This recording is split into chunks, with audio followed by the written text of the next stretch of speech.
विरोधी पार्टियां चुनाव होने से कुछ समय पहले या चुनाव के दौरान भी खासकर अपने अपने पक्ष में हवा बनाने के लिए मीडिया व ओपिनियन पोल एवं सर्वे आदि का जो बड़े पैमाने पर गलत इस्तेमाल करती हैं, तो उससे आप लोगों को बिल्कुल भी गुमराह नहीं होना है। ये बात मैं आपको बार बार कहती रही हूँ और आज फिर दोहराना चाहती हूँ। इतना ही नहीं बल्कि इस बार कुछ जातिवादी मीडिया ने इस चुनाव में हमारी पार्टी के लोगों का मनोबल गिराने में भी ये कहकर कोई कसर नहीं छोड़ी है कि इनके नेता कहीं नजर नहीं आ रही है।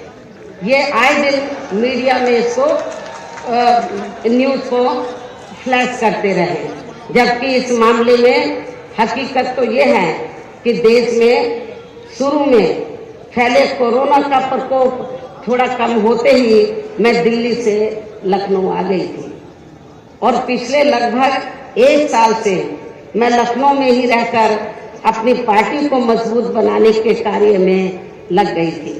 इसके साथ ही इस कार्य में यहाँ ज़्यादा ध्यान देने की वजह से मैंने पिछले 1 वर्ष से बाकी राज्यों का भी कार्य लखनऊ से ही देखा है और 1 वर्ष में केवल मैं 2 दिन के लिए दिल्ली गई थी। 1 वर्ष में केवल मैं 2 दिन के लिए दिल्ली गई थी जब मेरी मदर की मृत्यु हो गई थी और इस 1 वर्ष के दौरान मैंने यहाँ पार्टी को फिर से पोलिंग बूथ स्तर तक कैडर के आधार पर यहाँ सही से खड़ा किया है। आप लोगों को मालूम है कि पहले जो कमेटियां बनी थी तो ज्यादातर फर्जी थी।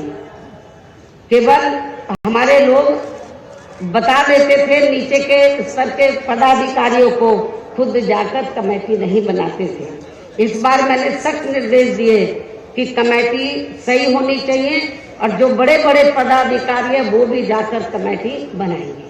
ये भी मैंने कहा। तो इस एक कहने का तात्पर्य यह है कि इस 1 वर्ष के दौरान मैंने यहाँ पार्टी को फिर से पोलिंग बूथ स्तर तक कैडर के आधार पर यहाँ सही से खड़ा किया है तथा सर्व समाज के काफी नए लोगों को भी तैयार किया है।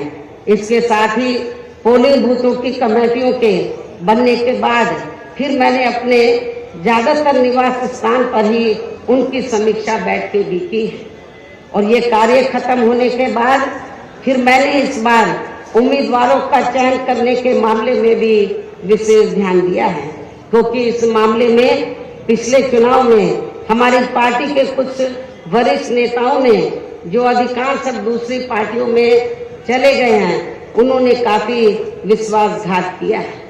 पिछले बार चुनाव में उन्होंने काफी विश्वासघात किया, न जातीय समीकरण का ध्यान रखा, बल्कि सुनने में तो ये आया कि दूसरी पार्टियों के उम्मीदवारों से साठगांठ करके हमारे नेताओं ने ज्यादातर डम्मी कैंडिडेट खड़े कर दिए, जिसकी वजह से पिछले विधानसभा चुनाव में हमारी पार्टी का अच्छा रिजल्ट नहीं आ सका।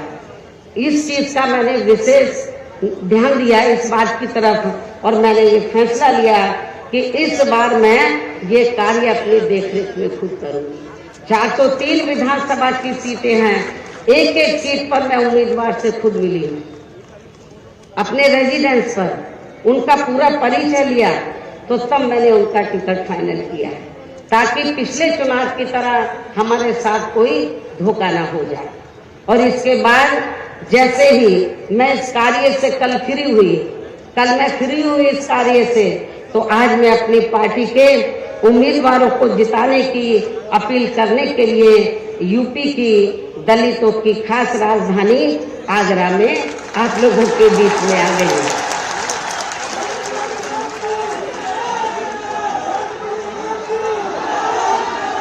लेकिन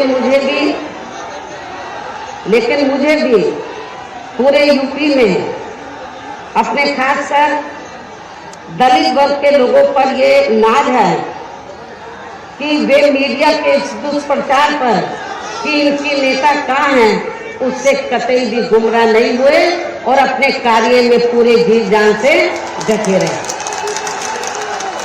जिसके कारण इस दौरान बाकी जातियों के लोग भी बीएसपी में बड़े पैमाने पर जुड़े हैं। जब वीकर सेक्शन के लोग, दलित वर्ग के लोग बड़े पैमाने पर कैडर के आधार पर जुड़े, जिसकी तरफ मैंने विशेष ध्यान दिया, तो फिर जो बाकी जातियां हैं वो भी बड़े पैमाने पर बीएसपी में जुड़ी हैं। और अब इस बार चुनाव में फिर से मैं मीडिया बंधुओं को ये बताना चाहती हूँ, जो ये गलत खबर दिखाते रहे कि बहन जी किधर है, बहन जी इसी काम में लगी थी। इनको मैं बताना चाहती हूँ चुनाव की तैयारी में लगी हुई थी। और अब मैं मीडिया बंधुओं को ये बताना चाहती हूँ कि अब इस बार चुनाव में फिर से सन 2007 की तरह बीएसपी का चौंकाने वाला रिजल्ट आएगा। ये भी मैं मीडिया बंधुओं को बताना चाहती हूँ। आप लोगों को याद होगा कि जब सन 2007 में विधानसभा का आम चुनाव हुआ था तो मीडिया इस बार के चुनाव की तरह बीएसपी को कहीं आंकता नहीं था। और बीएसपी के बारे में क्या बोलता था, इनका ओपिनियन पोल, सर्वे आदि क्या बोलता था कि बीएसपी तीसरे नंबर पर रहेगी। जब रिजल्ट आया तो बीएसपी नंबर 1 पर आई और एब्सोल्यूट मेजॉरिटी की सरकार बनी। और मुझे तो लग रहा है ऐसा इस बार भी होने वाला है। मीडिया का ओपिनियन पोल, सर्वे आदि धरा का धरा रह जाएगा।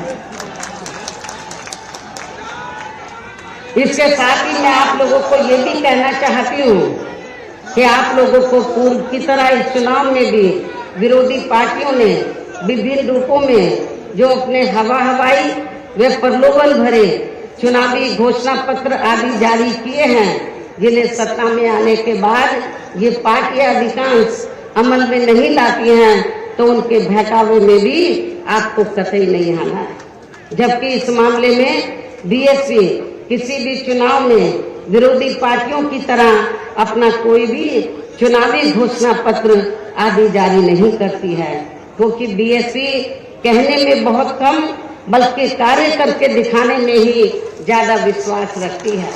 और ऐसा हमने यहाँ यूपी में अपने चारों रही सरकारों के दौरान करके भी दिखाया है।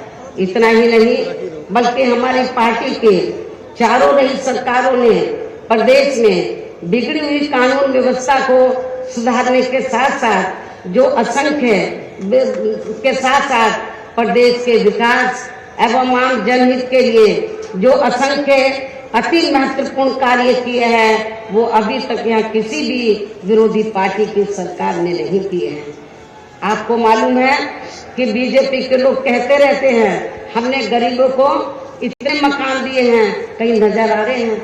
जब मेरी सरकार की आपके आगरे में ही बड़े पैमाने पर हमने गरीबों को फ्री मकान बनाकर दिए, वो आपको नजर आते हैं।